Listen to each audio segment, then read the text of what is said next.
every organization is exempt, except, and here we are, exceptions, right? Mandatory exemptions, and here we are in the one churches, they're integrated auxiliary convention, word for word.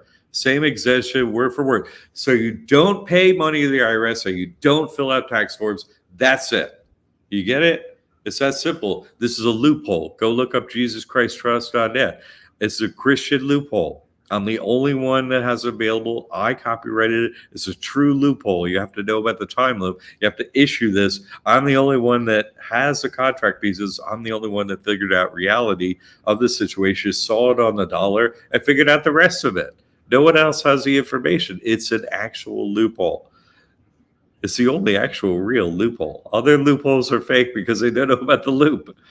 Okay, so that's the end of that talk there. I think we got all the links there.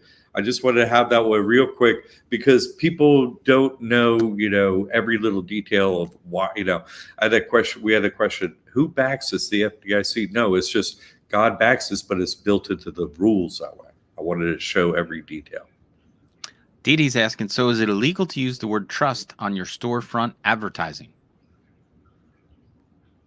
If the word is at the end of it, then then your advertising is actually the name of your business, like In God We Trust is advertising, but it's also the name of their business.